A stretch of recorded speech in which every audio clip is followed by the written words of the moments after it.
Se puder, abra Zacarias 12:10 e explique o que você entende desse trecho. Sim, Zacarias 12:10. Aqui aparece Dacal. Olharão para mim a quem traspassaram, diz. Dacal é como apunhalar, sim. Zacarias 12. É preciso ler. O que nós judeus fazemos é ler todo o livro, não só um versículo. Então, o que fazemos é ler que, nesse capítulo, se fala de uma guerra das nações contra Jerusalém. As nações cercam e tentam conquistar, mas o que diz Hashem? Que ele vai fazer dela uma pedra e destruir essas nações. E depois dessa guerra vem a redenção, ok? Há um evento no meio dessa guerra em que matam alguém. E isso faz com que o povo de Israel se arrependa. É assim que a guerra se transforma e depois chega o Mashiach para que eles vençam a guerra. Ou seja, esse é um contexto de combate e matam esse, não sei como dizer, talvez seja um soldado. É alguém que representa algo que mexe tanto com as pessoas que por isso há uma mudança no paradigma. Mas basicamente, como termina o capítulo, é que Israel triunfa nessa guerra. E Israel é quem acaba vencendo todos aqueles que tentaram vir contra Jerusalém. Isaías 2:12 trata disso e o versículo 10 aborda especialmente esse tema. Você não vê isso como uma profecia sobre o Messias, por exemplo? É. Boa pergunta. Tem um versículo, tem uma passagem no Talmud, no Tratado de Sukká, que no tratado, nas últimas páginas, 50 e poucos, não me lembro, que no Tratado de Sukká mencionam que esse versículo há uma discussão entre dois sábios e diz: a que se refere esse versículo? E um diz: este é o Yetzer Hará, esta é a má inclinação. Outro sábio chega e diz: não, isso não é a má inclinação, é o Mashiach ben Yosef, o Messias filho de José. Assim diz, no judaísmo há dois tipos de Mashiach, digamos. Um é o Mashiach ben Yosef, outro então, Mashiach ben David. Aquele de quem falamos e esperamos, que conclui a profecia de Zacarias, é o Mashiach ben David. Aqui se refere ao Mashiach ben Yosef, ou seja, que é uma pessoa que não é da linhagem davídica, é outro tipo de Messias, é um Messias mais, digamos, voltado para a reconstrução nacional de Israel. O conceito é um pouco diferente. Existe uma opinião no Midrash que diz ser o Mashiach ben Yosef. Eu acho que pode se referir talvez a um soldado, ou é uma analogia que se refere ao fato de que muitos soldados morrem ou algo assim em guerra, e por isso desperta um furor em Israel que faz com que façam techuvá. Eu acho que é mais por esse lado, ok? Essa é a minha opinião pessoal, sim. Jacó, no Novo Testamento, nós cristãos vemos como Jesus, por exemplo, cumpre a profecia, não é? Como? E o mesmo texto faz alusão a essa profecia de Zacarias que diz: e olharão para aquele a quem traspassaram. Quando Jesus é traspassado no lado com a lança, o soldado romano o traspassa e diz que do seu lado jorra sangue e água, não é? Agora, há uma profecia que diz que o povo de Israel, ao não aceitar Jesus como o Messias, ainda está esperando pelo Messias. E há uma parte na Bíblia que diz que Jesus diz: virá um em seu próprio nome, e a esse sim vocês receberão. Falando do antigo, né? Ok, Permita-me dar meu ponto de vista.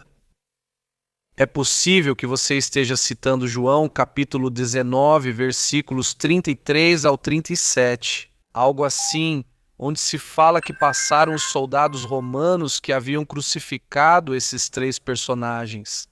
E, para se certificarem de que morram, então pegam Jesus e como se diz?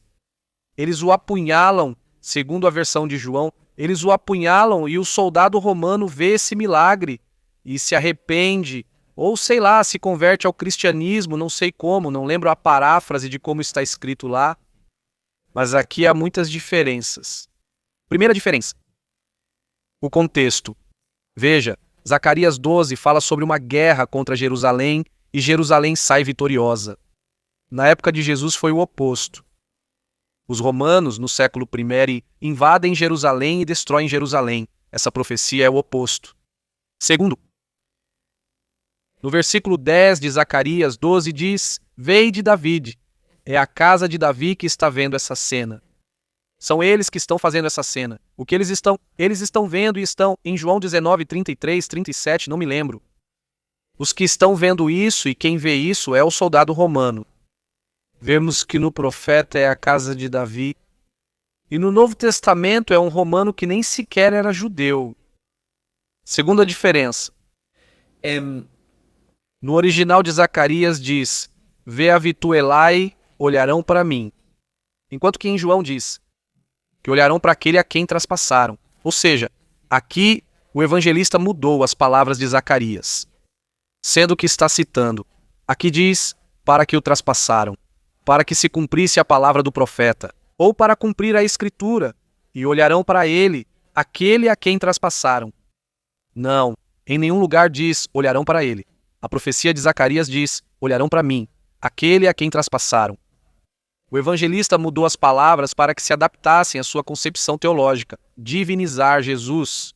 Então vemos uma terceira. Então aqui vemos, tirado do contexto. Não se encaixa com o que diz o versículo, e o Novo Testamento muda as palavras do texto original. Então, quanto ao seu ponto... Não acho que se cumpriu. Não, tudo bem.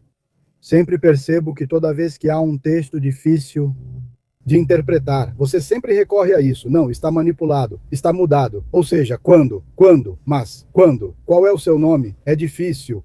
Qual é o seu nome? Jorge. Meu nome é Jorge, sou cubano. Talvez o Biden nunca tenha tido um cubano aqui em cima. Esse cartão pequeno que dá para cobrir com a mão. Fala, irmão, fala. Sim, embora eu ache que seja maior que Israel. Mas, Jorge, você concorda que o versículo diz algo diferente? Aqui diz, olharão para ele, e em Zacarias diz, olharão para mim. Você concorda que as palavras diferem? Há uma conjugação, sim. Tenho aqui, por exemplo, derramarei sobre a casa de Davi e os habitantes de Jerusalém um espírito de graça e súplica. O texto afirma claramente, olharão para mim. É Zacarias, de Jerusalém, sim. E quanto àquele, já há um ponto parágrafo, um ponto seguido, dissemos um ponto seguido, quanto àquele a quem traspassaram, farão lamentação por ele, como a lamentação por filho único. Isso faz alusão ao Messias, não é? Por ele? Como lamentação por filho único. Agora, você concorda que em Zacarias diz olharão para mim? Em João, o que diz? Você tem aí a mão? Quem me viu, viu o Pai, lembre-se. Isso é porque é um jogo teológico que João faz ao mudar as palavras do versículo. Se você perguntar, quem me viu? Claro, Mas aqui você está me dizendo, não, você, Yaakov, na sua explicação tem que dizer que está deturpado. Não sou eu quem tem que dizer, senhores público, não acreditem em mim. Vocês mesmos abram de um lado Zacarias e do outro João. Leiam vocês mesmos. Não. O evangelista mudou as palavras para que se adaptem à sua concepção teológica de divinizar Jesus, como já disse uma vez. Vocês não precisam acreditar em mim. Explico para que revisem e vejam a verdade. Primeiro ponto. Segundo, vejam o contexto. Não acreditem em mim. Leiam Zacarias 12 e entendam o contexto. Trata-se de uma guerra onde Jerusalém vence. Eu não... Ou seja... Sua acusação de que eu tenho que falar que ele distorceu, eu provo isso. Essa é a diferença. E eu nem preciso provar isso. Só convido o público para que vocês mesmos confiram. Ok? Só para bom. Não quis dizer ou acusar nada, não era a minha intenção. Simplesmente, certo? Sim. Se você sempre recorre ao texto e a explicação que me desmonta está manipulado, está mudado. Claro, aí você me desmonta porque não sei hebraico, entende? Não sou um especialista. Respeito o seu conhecimento e por isso eu fico quieto porque você me desmonta completamente. Agora, o seu argumento é bom? Claro, é um bom argumento. Para muitos, né? E nesse aspecto eu me sinto desarmado, né? Quando você fala comigo desse jeito. E eu reconheço a minha incapacidade de te contrariar ou te provar que está manipulado. É algo que nem eu mesmo consigo provar. Porque historicamente é algo que vem de 2000 anos atrás. Já traduzido, né? Então imagina... Eu quero fazer uma pergunta e quero ir direto ao ponto. E eu sei que isso vai incomodar. Vocês esperam pelo Messias. O Messias de Israel, o libertador, aquele que vai nos trazer a libertação. Muitos também esperam o Messias em todas as religiões do mundo, sempre esperam por um libertador, não é? Não sei se você sabia, essa pessoa vai atrair o mundo inteiro. Quer dizer, o Messias judeu? Sim, sim. Aqui tem outra diferença que pensei, mas não te falei porque não está explícita. Mas sim, na verdade, quando o Messias chegar, eles não vão negar. Em muitos lugares diz, Jeremias diz, em Zacarias diz, em muitos lugares diz que não vão negar o Messias. Mas vai ser tão claro que o Messias chegou que as pessoas simplesmente vão aceitar, porque é claramente o Messias, ok? Então, Por isso encerro aqui, irmãozinho. Obrigado. Não. Era só isso mesmo. Obrigado. claro, Sim, sim. Mas permita-me. permita-me só me despedir. Muito sucesso aí em Cuba, que vocês também consigam se libertar de qualquer regime que tente limitar vocês. Mas de qualquer forma, recomendo que sempre, essa é a minha recomendação para você, e acredite, você vai romper tantas barreiras. Sempre que você vir um versículo citado, leia o contexto. Sempre, ou seja, veja do começo ao fim sobre o que o capítulo está falando. Até mesmo um capítulo antes e um depois. E você vai ver que, geralmente, quando tentam fazer uma abordagem diferente, costumam tirar do contexto. Essa é minha recomendação, é o mais sensato. E te desejo muito sucesso, Iaco. Só quero que você me diga, qual judeu mudou o mundo? Quem foi o judeu da sua nação que mudou o mundo? Recomendação. Obrigado? Obrigado. Não. Não. Sem o socialismo israelense, o Estado israelense não teria começado com métodos socialistas. Não. Dúvidas. Mas é bom reconhecer que é um judeu da sua nação que mudou o mundo, que marcou um antes e um depois. Dividiu o ano, ou seja, o que é um antes e um depois. Isso é grande, mãe? Não sei para quem, pois temos outro calendário. Não, tudo bem. Isso é interessante. Em que ano vocês estão? Já com 4.578? Quase. 5.778. 5.778. Então, aqueles que querem ser judeus saiam do calendário romano e passem para o calendário judaico. Não, irmãozinho, eu te desligo. Ah, beleza. Saudações. Ok, só para avisar que estamos a 2.000 anos de Cristo, não de outra coisa. Tem muita gente que nem sabe disso.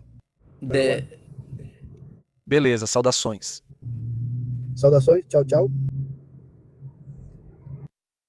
Fico feliz por existirem pessoas capazes de dialogar sem perder a calma. Já aconteceu comigo, digo, ei, mas Zacarias não diz isso. E em vez de se irritar, a pessoa leva numa boa. Saudações, tchau. Me interessa, vou dar uma olhada, vou ler. Obrigado por me explicar, por enquanto não tenho resposta. Esse é o clima, se vocês me entendem, é essa a vibe que precisamos. Não o dogmatismo com o qual vocês sabem que costuma acontecer comigo nesta página. Saudações.